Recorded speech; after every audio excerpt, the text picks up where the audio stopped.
different kind of 22 ammo I have. Over here we got 22 short compared to the 22 long rifle hollow points by CCI.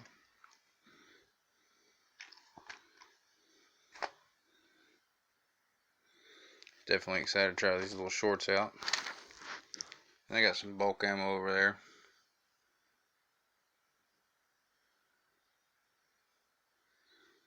And I got some shot shell.